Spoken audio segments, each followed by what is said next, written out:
ನಮಸ್ತೆ friends, welcome back to Avighna creation. ಇವತ್ತಿನ ವೀಡಿಯೋದಲ್ಲಿ ನಾನು ಒಂದು ಸಿಂಗಲ್ ಸ್ಟೆಪ್ ಬ್ರೈಡಲ್ ಡಿಸೈನ್ ತೋರಿಸ್ತಾ ಇದ್ದೀನಿ. ತುಂಬ ಗ್ರ್ಯಾಂಡ್ ಲುಕ್ ಕೊಡುತ್ತೆ, ಆದರೆ ಈಸಿ ಡಿಸೈನು. ಬನ್ನಿ ಹಾಗಾದರೆ ವೀಡಿಯೋ ಚೆಕ್ ಮಾಡೋಣ. ನೋಡಿ, ಸ್ಟಾರ್ಟಿಂಗ್ ಅಂದ್ಕೊಳ್ಳಿ, ನೀವು ಬಟ್ಟೆ ಒಂದು ಸಿಂಗಲ್ ಕ್ರೋಶ ಮಾಡ್ಕೊಳ್ಳಿ. 6 ಎಳೆ ದಾರ ತೊಗೊಂಡು ಒಂದು ನಾಟ್ ಹಾಕ್ಕೊಂಡು ಸಿಂಗಲ್ ಕ್ರೋಶ ಮಾಡ್ಕೊಳ್ಳಿ. ನಂತರ 3 ಚೈನ್ ಹಾಕ್ಕೊಂಡು ಒಂದು ಸಿಂಗಲ್ ಕ್ರೋಶ ಮಾಡ್ಕೊಳ್ಳಿ.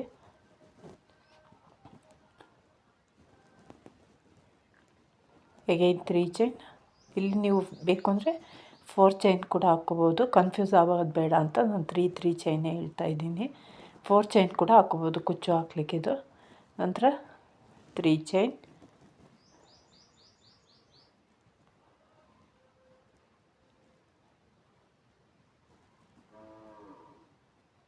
ಅಗೈನ್ 3 ಚೈನ್,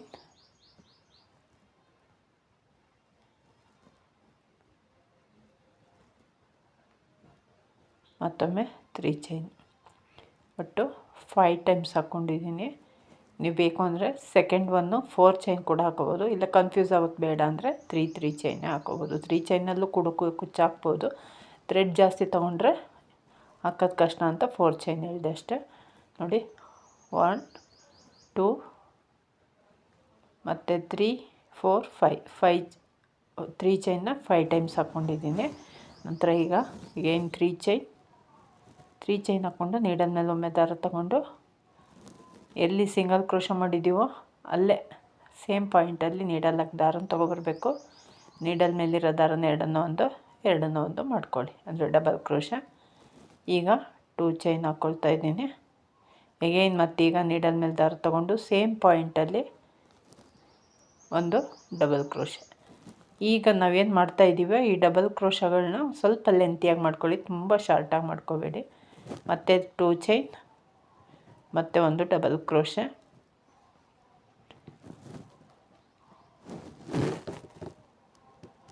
ಅಗೈನ್ 2 ಚೈನ್, ಮತ್ತು ಒಂದು ಡಬಲ್ ಕ್ರೋಶ. ಒಟ್ಟು ಸ್ಟಾರ್ಟಿಂಗಲ್ಲಿ 3 ಚೈನ್ ಮಾಡಿದ್ವಿ. 3 ಚೈನ್ ಮಾಡಿಕೊಂಡು ಒಂದು ಡಬಲ್ ಕ್ರೋಶ ಮಾಡಿದ್ದೀವಿ. ಅದಾದಮೇಲೆ 2 chain double crochet, 2 chain double crochet, 2 chain double crochet 3 times ಮಾಡ್ಕೊಂಡಿದ್ದೀನಿ. ಸ್ಟಾರ್ಟಿಂಗಲ್ಲಿ ಮಾತ್ರ 3 ಚೈನ್ ಹಾಕ್ಕೊಂಡು ಡಬಲ್ ಕ್ರೋಶ ಮಾಡ್ಕೊಂಡಿರೋದು. ಈಗ ಡಿಸೈನ್ನ ಬ್ಯಾಕ್ ಸೈಡಿಗೆ ಟರ್ನ್ ಮಾಡಿಕೊಂಡು ಫಸ್ಟ್ ಒನ್ ಇದೆಯಲ್ಲ 2 ಚೈನ್ ಗ್ಯಾಪು, ಆ 2 ಚೈನ್ ಗ್ಯಾಪ್ಗೆ ಒಂದು ಸಿಂಗಲ್ ಕ್ರೋಶ, ಸೇಮ್ ಪಾಯಿಂಟಲ್ಲಿ ಮತ್ತೊಂದು ಸಿಂಗಲ್ ಕ್ರೋಶ, ಎಗೈನ್ ಇನ್ನೊಂದು ಸಿಂಗಲ್ ಕ್ರೋಶ. ಒಟ್ಟು ಒಂದು 2 ಚೈನ್ ಗ್ಯಾಪಿಗೆ 3 ಟೈಮು ಸಿಂಗಲ್ ಕ್ರೋಶ ಮಾಡ್ಕೊಳ್ಳಿ. ನೆಕ್ಸ್ಟು 2 ಚೈನ್ ಗ್ಯಾಪ್ ಬರುತ್ತಲ್ಲ ಡಬಲ್ ಕ್ರೋಶ ಮಧ್ಯೆ, ಆ 2 ಚೈನ್ ಗ್ಯಾಪಿಗೆ ಮತ್ತೆ 3 ಸಿಂಗಲ್ ಕ್ರೋಶ.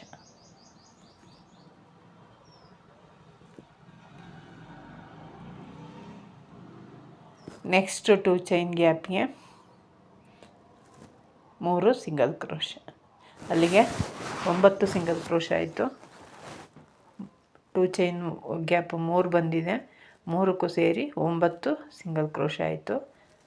ನಂತರ ಸ್ಟಾರ್ಟಿಂಗಲ್ಲಿ 3 ಚೈನ್ ಹಾಕ್ಕೊಂಡು ಡಬಲ್ ಕ್ರೋಶ ಮಾಡಿದ್ದೀವಲ್ಲ, ಅಲ್ಲಿಗೂ ಕೂಡ 2 ಟೈಮ್ಸು ಅಂದರೆ 2 ಸಿಂಗಲ್ ಕ್ರೋಶ ಮಾಡ್ಕೊಳ್ಳೋಣ. 2 ಟೈಮ್ಸು ಸಿಂಗಲ್ ಕ್ರೋಶ ಮಾಡ್ಕೊಳ್ಳೋಣ. ಅಲ್ಲಿಗೆ 9 11 ಆಯಿತು. 11 ಸಿಂಗಲ್ ಕ್ರೋಶ ಆಯಿತು ಇಲ್ಲಿ. ಈಗ ಇದನ್ನು ನೋಡಿ, ಈ ರೀತಿ ಬಂದಿದೆ. ಈಗ ಇದನ್ನು ಸ್ಲ್ಯಾಂಟಾಗಿ 3 ಚೈನ್ದು ಲಾಕ್ ಇದೆಯಲ್ಲ ಅಲ್ಲಿಗೆ ಲಾಕ್ ಮಾಡ್ಕೊಳ್ಳೋಣ. ನಂತರ ಈಗ ಮತ್ತೆ 3 ಚೈನ್ ಹಾಕ್ಕೋಬೇಕು. 3 ಚೈನ್ ಹಾಕ್ಕೊಂಡು ಮತ್ತೆ 3 ಚೈನ್ದು ಬ್ಯಾಕ್ ಇದೆಯಲ್ಲ ಲಾಕು, ಸಿಂಗಲ್ ಕ್ರೋಶ, ಆ ಸಿಂಗಲ್ ಕ್ರೋಶ ಮೇಲೆ ಸಿಂಗಲ್ ಕ್ರೋಶ ಮಾಡ್ಕೊಳ್ಳೋಣ. ಡಿಸೈನ್ನ ಫ್ರಂಟಿಗೆ ತಗೊಂಡು ಈಗ ಮತ್ತೆ 3 ಚೈನ್, 1 2 3 ಚೈನ್ ಮಾಡಿಕೊಂಡು ಈಗೇನು 3 ಚೈನ್ ಹಾಕಿ ಸಿಂಗಲ್ ಕ್ರೋಶ ಮಾಡಿದ್ದೀವಲ್ಲ ಆ 3 ಚೈನ್ಗೆ ಒಂದು ಸಿಂಗಲ್ ಕ್ರೋಶ ಮಾಡ್ಕೊಳ್ಳೋಣ. ಇದನ್ನು ಡಬಲ್ ಕ್ರೋಶ ಅಂತ ಕನ್ಸಿಡರ್ ಮಾಡಿ ಪಿಕ್ ಕಟ್ ಮಾಡ್ಕೊಂಡಿದ್ದೀವಿ. ನಂತರ ಈಗ ನೀಡಲ್ ಮೇಲೆ ದಾರ ತೊಗೊಳ್ಳಿ, ಒಂದು ಬೀಡ್ ಮುಂದೆ ಮಾಡಿಕೊಂಡು ನೀಡಲ್ ಮೇಲೆ ದಾರ ತೊಗೊಂಡು ಫಸ್ಟು ಸಿಂಗಲ್ ಕ್ರೋಶ ಇದೆಯಲ್ಲ ಅದ್ರ ಮೇಲೆ ನೀಡಲ್ಲಾಗಿ ದಾರ ತೊಗೊಬನ್ನಿ. ಬೀಡನ್ನ ಮುಂದೆ ಮಾಡಿಕೊಂಡು ಒಂದು ಡಬಲ್ ಕ್ರೋಶೆ ಮಾಡ್ಕೊಳ್ತಾ ಇದ್ದೀನಿ. ಈಗ ಒಂದು ಡಬಲ್ ಕ್ರೋಶೆ ಆದಮೇಲೆ 3 ಚೈನ್ ಹಾಕ್ಕೊಂಡು ಅದೇ ಡಬಲ್ ಕ್ರೋಶೆಗೆ ಒಂದು ಪೀಕ್ ಕಟ್ ಮಾಡ್ಕೊಳ್ಳೋಣ, ಅಂದರೆ ಸಿಂಗಲ್ ಕ್ರೋಶೆ ಮಾಡ್ಕೊಳ್ತಾ ಇದ್ದೀನಿ. ಈಗ ಬೀಡ್ ಹಾಕ್ಕೊಂಡು ಒಂದು ಡಬಲ್ ಕ್ರೋಶೆ ಮಾಡ್ಕೊಂಡು ಪೀಕ್ ಕಟ್ ಮಾಡ್ಕೊಂಡ್ವಲ್ವ, ಈಗ ಬೀಡ್ ಹಾಕದೆ ಹಾಗೆ ಒಂದು ಡಬಲ್ ಕ್ರೋಶೆ ನೆಕ್ಸ್ಟ್ ಗ್ಯಾಪಿಗೆ ಒಂದು ಡಬಲ್ ಕ್ರೋಶೆ. ಅದೇ ರೀತಿ ಇದಕ್ಕೂ ಕೂಡ ಒಂದು 3 ಚೈನ್ ಹಾಕ್ಕೊಂಡು ಒಂದು ಸಿಂಗಲ್ ಕ್ರೋಶೆ ಅಂದರೆ ಪೀಕಾಟು. ಒಂದು ಬೀಡ್ ಹಾಕ್ಕೊಂಡು ಡಬಲ್ ಕ್ರೋಶೆ ಮಾಡ್ಕೊಂಡು ಪೀಕಾಟ್ ಮಾಡ್ಕೊಂಡಿವಿ. ಒಂದು ಬೀಡ್ ಹಾಕ್ತೆ ಡಬಲ್ ಕ್ರೋಶೆ ಮಾಡ್ಕೊಂಡು ಪೀಕಾಟ್ ಮಾಡ್ಕೊಂಡಾಯಿತು. ಈಗ ಮತ್ತೆ ಬೀಡ್ ಹಾಕ್ಕೊಂಡು ಡಬಲ್ ಕ್ರೋಶೆ ಮಾಡ್ಕೊಳ್ತಿದ್ದೀನಿ ನೆಕ್ಸ್ಟ್ ಗ್ಯಾಪಿಗೆ.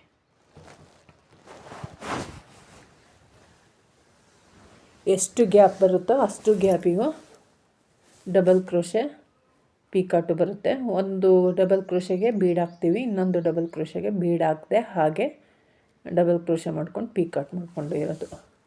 ಒಂದು ಬಿಟ್ಟು ಒಂದು ಓಕೆ ಬೀಡ್ ಹಾಕಿರೋದು. ಬೀಡು ಆಲ್ರೆಡಿ ಮುಂಚಿತವಾಗಿ ದಾರಕ್ಕೆ ಪೋಣಿಸ್ಕೊಂಡಿರಬೇಕು.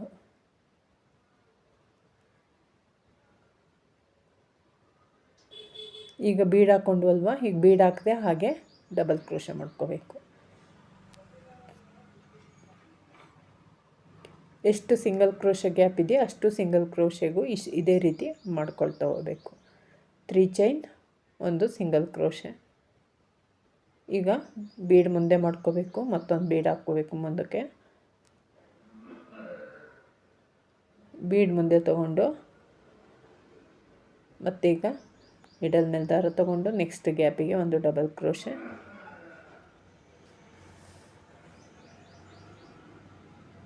ಮತ್ತು ಈಗ 3 ಚೈನ್ ಹಾಕ್ಕೊಂಡು ಒಂದು ಪೀಕಾಟು.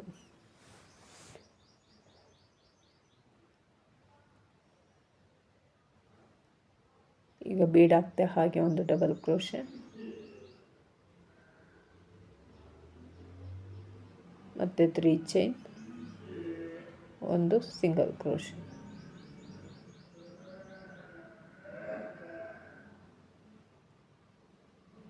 ಈಗ ಬೀಡ್ ಮುಂದೆ ಮಾಡ್ಕೊಳ್ಳೋಣ, ಮತ್ತೊಂದು ಡಬಲ್ ಕ್ರೋಶೆ.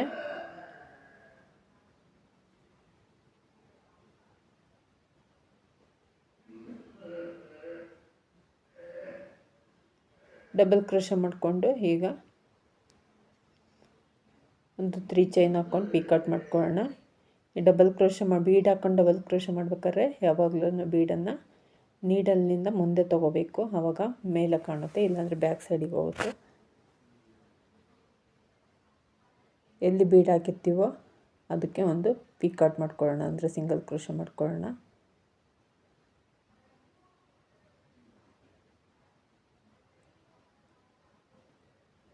ಈಗ ಬೀಡ್ ಹಾಕ್ತೆ ಹಾಗೆ ಒಂದು ಡಬಲ್ ಕ್ರೋಶೆ.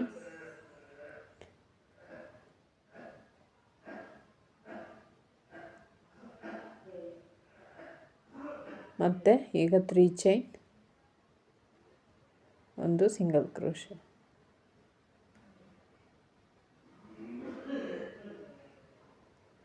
ಈಗ ಬೀಡ್ ಹಾಕ್ಕೊಳ್ತಾ ಇದ್ದೀನಿ.